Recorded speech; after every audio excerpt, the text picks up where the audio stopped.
Alors aujourd'hui on va mettre les choses au clair. Oula, tu m'as l'air énervé toi. Non mais certains youtubeurs simplifient un peu trop les choses, donc on va remettre les choses au clair et donner notre avis. Sur la valeur des entreprises en bourse, si la bourse est vraiment à des années-lumière de l'économie réelle, et enfin où est-ce que passe l'argent quand il y a un crack ? Et est-ce que c'est vraiment sans conséquence? Et on sait déjà tout ça, moi j'ai vu sur YouTube, la valeur des entreprises ce n'est rien, c'est juste une écriture comptable, c'est la dernière transaction. La bourse n'a rien à voir avec l'économie réelle, c'est juste les méchants banquiers spéculateurs qui jouent avec notre argent. Et l'argent ne disparaît pas, ce sont juste des écritures comptables, il n'a jamais réellement existé. Voilà, ça c'est exactement ce qui m'énerve. Mais bon, on va en reparler, allez c'est parti, générique.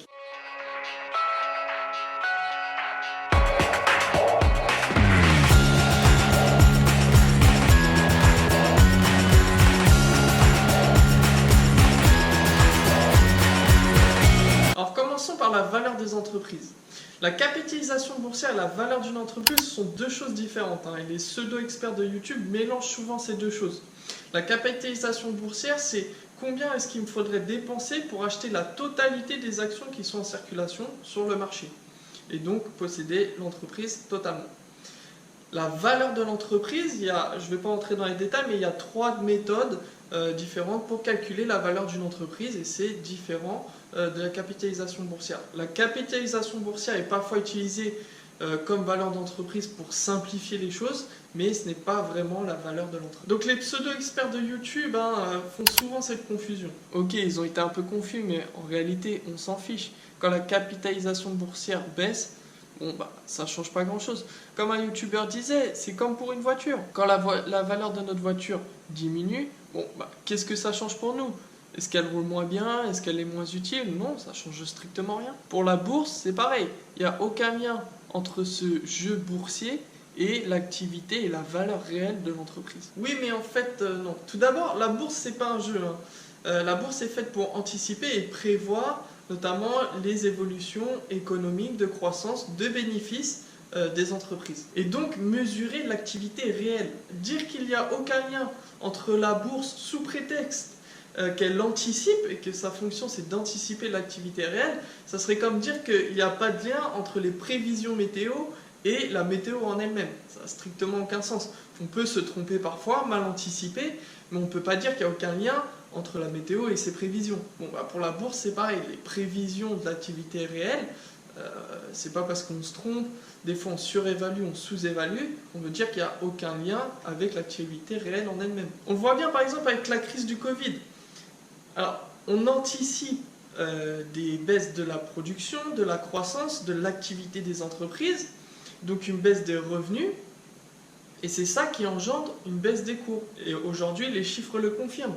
On a des chiffres du chômage qui sont extrêmement négatifs, on a des chiffres de croissance qui sont extrêmement négatifs aussi, moins 12% notamment pour la France. Au pic de la crise aux États-Unis, on a eu 24 millions, je crois, de chômeurs. En France, ça va arriver avec l'arrêt progressif du chômage partiel. Donc tout ça confirme. On a une anticipation de la bourse et qui aujourd'hui montre que l'activité réelle a bel et bien ralenti. Alors parfois la bourse anticipe sur la réalité, parfois elle anticipe mal également sur la réalité, mais dans les deux cas, cela fait fluctuer la bourse. Et ensuite, les chiffres le confirment ou non. C'est pourquoi la bourse s'appuie sur des chiffres passés, mais à chaque fois on dit que ça ne présage pas du futur parce que la bourse anticipe majoritairement les évolutions des entreprises et de l'activité économique. Mais dire qu'on ne comprend rien et que l'on panique pour rien et donc que les fluctuations de la bourse sont un peu aléatoires et s'appuient sur des chiffres qui sont sortis d'un chapeau ou quoi, c'est selon moi totalement faux. On peut réagir de manière exagérée à la hausse ou à la baisse, mais selon moi, on ne peut pas dire que la bourse est à des années-lumière de l'économie réelle et qu'elle réagit en totale autonomie comme dans une bulle. Ensuite, pour revenir au parallèle avec l'utilité de la voiture, quelle est selon toi l'utilité d'avoir une action et de détenir une action et donc d'être sur les marchés financiers? Oups, je crois que je t'ai agacé là. Alors pour moi, ça n'a strictement aucune utilité, je ne suis pas un méchant spéculateur. Alors là encore, j'y reviendrai, mais À la base, le terme spéculateur n'est pas un terme péjoratif, hein, mais aujourd'hui ça fait toujours bien de critiquer la spéculation, les méchants banquiers, les méchantes personnes, voilà, tous ces fonds. Ça fait bien de mettre tout le monde dans le même panier et que l'on soit tous des méchants spéculateurs. Mais la plupart des investisseurs qu'on range dans cette catégorie, qu'on mélange dans le même panier, ils sont là souvent pour investir dans des sociétés afin de dégager des revenus pour plus tard, pour préparer leur retraite ou pour financer un projet, pour financer les études de leurs enfants. Voilà, tout plein de projets. Donc il ne faut pas oublier que ce sont des revenus qu'ils dépenseront pour plus tard. Hein. C'est de l'épargne qu'ils décident de mettre de côté, qu'ils veulent faire fructifier pour dépenser plus tard. Tu imagines bien que pour ces gens, une baisse de 20% des actions, ça a des conséquences. Tout comme le parallèle avec ta voiture. Si ta voiture baisse de 20% alors que tu souhaitais la vendre dans quelques mois, afin de, je ne sais pas, acheter une nouvelle voiture, peu importe, financer un nouveau projet, tu te rends bien compte que là aussi, il y a des conséquences pour toi. Donc tout ne dépend pas toujours de l'utilité qu'on en fait, mais bien souvent des objectifs. Hein. L'utilité et les objectifs sont deux choses différentes. Mais là encore, c'est un problème de spéculateur qui veut gagner plus d'argent. Et en soi, quelle est l'utilité d'avoir une action? Alors je vois bien encore que pour toi, spéculateur est un gros mot. Dans le vocabulaire actuel, spéculateur, c'est celui qui profite de la misère du monde, c'est celui qui pousse l'économie à son maximum, qui détruit les forêts, qui détruit l'humanité, etc. Pourtant, à l'origine, spéculer veut dire d'observer afin d'élaborer des théories et des stratégies. Or, tout le monde spécule dans la vie et dans la bourse. Par exemple, pourquoi les gens ont acheté des tonnes de papier toilette jusqu'à créer des ruptures? Parce qu'ils ont observé, ils se sont dit, ah bah, si on a un arrêt de l'approvisionnement, on risque de manquer de papier toilette, donc autant en acheter le plus possible et d'en accumuler des tonnes. Donc ils ont observé la situation et fait un constat. Ils se sont dit, on risque d'avoir une rupture d'approvisionnement sur le papier toilette. Bien sûr, on peut débattre de l'intelligence du raisonnement et aussi se demander voilà, s'il n'y a pas une exagération, etc. Mais spéculer en soi, ce n'est pas mal. Ensuite, le raisonnement que les gens et les conclusions que les gens en tirent, bon bah ça on peut en débattre, mais voilà, c'est pas la faute de la spéculation. Mais donc on peut dire que tout le monde spécule. Et en bourse c'est pareil, chacun observe afin de tirer des conclusions et d'agir en conséquence. Et honnêtement, qui achète quelque chose en se disant ok demain ça me vaut plus rien et c'est pas grave. Tu mets bien un peu d'argent sur ton livret A afin que cela te rapporte un petit peu plus tard. Et pourtant tu n'es pas un méchant spéculateur. C'est normal d'essayer de faire fructifier son épargne. Pareil, personne n'achète une maison en se disant ok, si dans 10 ans elle vaut 20% de moins, ce n'est pas grave, je l'aurais bien utilisé, donc ça aurait été un bon investissement. Je pense que personne n'a ce raisonnement. Et c'est logique quand même. Attention, je ne dis pas qu'il n'y a pas d'excès, et notamment en période de bulle. Mais ce que je voudrais dire, c'est que la spéculation ne devrait pas être un terme péjoratif, et que en soi, tout le monde spécule. Je pense qu'il faut arrêter de généraliser et de stigmatiser les investisseurs et de faire croire que la bourse, notamment les marchés de l'occasion, comme on dit, n'est le repère que de méchants spéculateurs qui veulent profiter de la misère du monde et pousser l'économie dans le précipice sans se soucier des autres. Ensuite, l'utilité d'une action, c'est quoi? Alors l'utilité d'une action, c'est principalement d'acquérir une part de l'entreprise afin de participer notamment aux assemblées générales et participer à la vie de l'entreprise. Mais pour la plupart des investisseurs, c'est surtout d'investir dans une entreprise afin de faire fructifier son patrimoine grâce aux dividendes qui sont versés en cas de profit. Hein. Encore une fois, j'y reviendrai dans une autre vidéo, mais c'est important de noter, c'est seulement en cas de profit qu'on touche des dividendes. Et donc de profiter de la croissance économique, de la croissance de l'entreprise, etc. Mais très souvent, pour les petits épargnants, petits investisseurs, l'objectif est donc de constituer de l'épargne en vue de le dépenser pour plus tard et donc générer des revenus quand on est à la retraite, etc. Alors on a quand même une petite question, comment tu te représentes l'actionnaire du CAC 40? Bah honnêtement, je vois un gros mec plein de thunes avec un cigare dans une belle villa. Alors, pour casser encore ce mythe, comme tu peux le voir sur le graphique, en 2018, il y avait 15,6% des ménages français qui étaient actionnaires en bourse, etc. Donc dans le tas, il y a sûrement des gens plein de fric, etc., qui vivent dans une villa, mais ce n'est pas la majorité. Deuxièmement, je ne pense pas que posséder de l'argent est un défaut en soi. Ensuite, on voit que 45,6% des ménages ont également de l'assurance vie, et que 40% d'entre eux ont ce qu'on appelle des unités de compte qui sont bien souvent investies en actions. Donc on voit qu'à peu près un quart de la population est investie sur les marchés boursiers, Et tu vas pas me dire que tout cela sont des spéculateurs. La plupart essayent de se constituer encore une épargne en vue de leurs vieux jours ou de leurs différents projets. Donc quand même, un quart de la population est exposée au marché des actions, et donc tu peux pas dire qu'une baisse de 20% des valeurs mobilières n'ont aucun impact pour eux et sur leur patrimoine. De plus, une étude de l'AMF a montré que pendant la crise, 150 000 nouveaux investisseurs sont allés sur les marchés actions. De plus, il ne faut pas oublier que pour les entreprises, la capitalisation boursière est importante, notamment pour faire des prêts et pour montrer leur solidité financière sur le marché. Parce qu'il faut savoir que ces entreprises empruntent beaucoup auprès des banques, mais également sur les marchés financiers. Alors même si parfois la bourse exagère et que les dirigeants peuvent justifier des écarts de valorisation assez importants, il faut reconnaître que la plupart du temps, la bourse a assez raison sur les perspectives d'évolution des entreprises, notamment au niveau des bénéfices, etc., des ratios d'endettement. Il faut savoir qu'ils regardent des ratios d'endettement, c'est pas juste des chiffres sortis d'un chapeau, il y a des données qui sont réelles et importantes, et donc tout cela est quand même le reflet d'une réalité. Il faut bien comprendre que contrairement à ce que certains youtubeurs veulent nous faire croire, ce ne sont pas juste des chiffres sortis d'un chapeau. On peut être de nombreuses analyses qui, en fonction des anticipations, etc., des données chiffrées, achètent ou vendent ensuite, ou font des recommandations d'achat ou vente sur les différentes valeurs boursières. Et d'ailleurs, ce n'est pas pour rien que certaines entreprises, après un krach, font faillite. Cela prouve bien qu'il y a quand même un réel lien entre la bourse et l'économie réelle. Ce que nous avons vécu est un parfait exemple. On n'a pas eu un krach boursier pour rien. Les gens ne se sont pas dit du jour au lendemain, faut vendre parce qu'il y a le Covid-19. Non.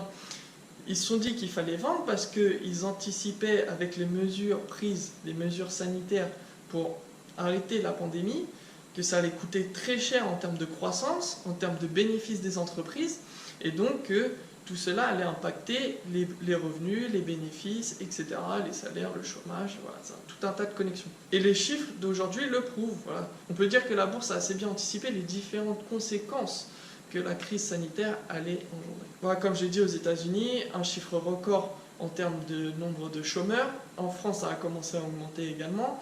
En termes de croissance économique négative, les chiffres sont incroyables. Donc tout cela prouve bien que la bourse a assez bien anticipé et que ce n'est pas totalement déconnecté. Voilà, que les réflexions, les anticipations, le côté psychologique, etc., tout ça reflète assez bien, à la fin, l'économie réelle. Enfin, garde à l'esprit que la bourse n'est pas juste de Pékin qui décide de s'échanger une action à tel prix et pouf, on a un nouveau prix sur les marchés financiers. C'est un peu plus complexe que ça. Contrairement à ce que certains nous disent afin de vulgariser et de simplifier les marchés financiers, ça se passe pas comme ça, j'y reviendrai dans une autre vidéo. Il faut savoir qu'il y a des milliers, voire des millions de transactions qui engendrent à la fin un prix d'équilibre sur une action. Donc simplifier le schéma en disant que c'est juste deux personnes et que cela engendre une écriture comptable, etc., c'est franchement de la simplification qui est un peu ridicule et qui falsifie la réalité des choses. Il faut savoir que les prix sont ajustés par des algorithmes assez importants. Je reviendrai dans une autre vidéo de toute façon pour expliquer en détail un peu quelles ne sont pas les ficelles de tout l'algorithme, parce que je ne le connais pas en détail, mais j'en connais un petit peu, et expliquer un peu quels sont les leviers et les critères qui sont pris pour calculer les prix d'équilibre des actifs boursiers. Alors pour conclure, attention à ne pas confondre la valeur de l'entreprise avec sa capitalisation boursière. C'est assez proche, mais c'est vraiment quand même différent. Et d'ailleurs, s'il n'y avait pas de différence entre la capitalisation boursière et la valeur d'une entreprise, comme on pourrait dire qu'une entreprise est surévaluée ou sous-évaluée, notamment pour les valeurs value, etc., de croissance, comme on pourrait déterminer tout ça. Donc c'est vrai que quand on le dit, ça fait bon sens, mais voilà, ce qu'on entend sur YouTube, un peu comme des arguments massus, méfiez-vous de ce que vous entendez, faites toujours votre propre recherche et attention aux pseudo-experts de YouTube. Donc selon moi, on ne peut pas dire que l'économie réelle et les marchés financiers sont totalement décorrélés et n'ont strictement rien à voir, sont totalement déconnectés. J'ai expliqué pourquoi. Également, l'utilité de posséder une action, c'est donc de participer aux assemblées générales, participer à la vie de l'entreprise, mais aussi et souvent, c'est de pouvoir mettre de l'épargne et acquérir des revenus dans le futur grâce aux dividendes ou à l'augmentation du prix de cette action, etc., en vue de dépenser plus tard. Donc une baisse des marchés financiers, on ne peut pas dire que ça n'a aucun impact. Bien sûr que ça a un impact pour nous, pour nos actifs, pour notre patrimoine. et aussi de manière générale pour les entreprises au niveau de leur financement, de leur solidité financière. Voilà, tout ça a un impact, on ne peut pas dire que ça n'a aucun impact et que ce sont juste des écritures comptables. Sous prétexte aussi, ils utilisent souvent le fait que la totalité de l'argent en circulation ne permettrait pas d'acheter tout le marché, toutes les valeurs et toutes les sociétés cotées. En plus, c'est faux car aujourd'hui il y a beaucoup plus de liquidité que la valeur des entreprises sur les marchés boursiers. Mais à une certaine époque, c'est vrai qu'il n'y avait pas assez de liquidité en circulation pour acheter toutes les capitalisations de toutes les entreprises. Aujourd'hui, je vous le redis encore, aujourd'hui c'est faux avec les injections de liquidité massives qui ont été réalisées au cours des différentes crises. Aujourd'hui, on peut totalement. Mais pour moi, c'est un faux argument. Pourquoi? Parce que par exemple, aujourd'hui, la monnaie fiduciaire, donc les billets, les pièces, il n'y en a pas assez en circulation, par exemple, par rapport à tout l'argent qui est sur vos comptes en banque, donc de monnaie scripturale.